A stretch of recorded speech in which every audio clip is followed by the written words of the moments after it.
എല്ലാവർക്കും SB അടുക്കളയിലേക്ക് സ്വാഗതം. ഇന്ന് നമ്മൾ തയ്യാറാക്കാൻ പോകുന്നത് സവാള ബജിയാണ്. അതിലേക്ക് വേണ്ടത് 5 സവാള ചെറുതാക്കി അരിഞ്ഞെടുത്തത് നീളത്തിൽ, കുറച്ച് കറിവേപ്പില, ഒരു വലിയ കഷ്ണം ഇഞ്ചി ചെറുതാക്കി അരിഞ്ഞത്, 4 പച്ചമുളക് അരിഞ്ഞത്, 1 കപ്പ് മൈദപ്പൊടി, 1/4 കപ്പ് അരിപ്പൊടി. ഇത്രയും സാധനം വെച്ച് എങ്ങനെയെന്ന് നോക്കാം.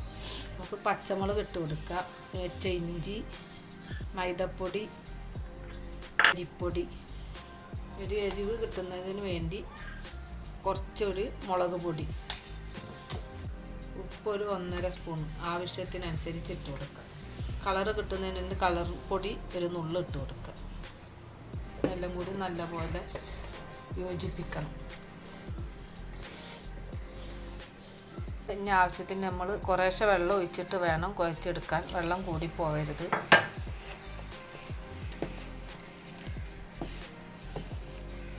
എന്നിട്ട് ഒരുവിധം കുഴച്ച് വന്നിട്ടുണ്ട്. അതിലേക്ക് നമുക്കൊരു 3/4 ബൗള് കടലപ്പൊടി കൂടി ചേർത്ത് കൊടുക്കുക. കുറച്ച് വെള്ളം ഒഴിച്ച് കുഴച്ചെടുക്കുക. വെള്ളം തെളിച്ചിട്ട് വേണം നനച്ചെടുക്കാൻ, അല്ലെങ്കിൽ വെള്ളം കൂടിപ്പോവും. വളവച്ചിക്കുള്ള മാവൊക്കെ നല്ലപോലെ റെഡി ആയിട്ടുണ്ട്. ഇതേ പരുവത്തിൽ വരാൻ പാടുള്ളൂ. ഇനി ഇത് നമുക്ക് കയ്യിൽ പരുത്തി എണ്ണയിലിട്ട് വറുത്തെടുക്കാം. ചട്ടി ചൂടായിട്ടുണ്ട്. ഇനി വറുത്തെടുക്കാൻ ആവശ്യത്തിനുള്ള വെളിച്ചെണ്ണ ഒഴിച്ച് കൊടുക്കാം. നമുക്കിത് വെള്ളത്തിൽ മുക്കിയിട്ട് കൈൻ്റെ ഉള്ളനടി ഒന്ന് നനച്ച് കൊടുക്കണം. കുറേശ്ശെ ഇട്ട് ഉരുട്ടി കൈൻ്റെ അടിയിൽ വെച്ചിട്ട് നല്ലപോലെ പരത്തിയെടുക്കാം.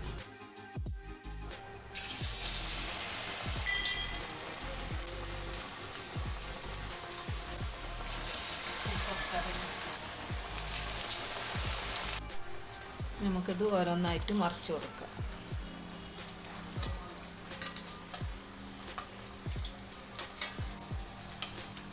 നമ്മളെ സവാള വട ഇവിടെ റെഡി ആയിട്ടുണ്ട്. ഇത് നമുക്ക് കോരി മാറ്റാം. നമ്മുടെ സവാള ബജി ഇവിടെ റെഡി ആയിട്ടുണ്ട്. എല്ലാവരും വീട്ടിൽ ട്രൈ ചെയ്ത് നോക്കുക. വീഡിയോ ഇഷ്ടമായ ലൈക്ക് ചെയ്ത് ഷെയർ ചെയ്ത് സപ്പോർട്ട് ചെയ്യുക.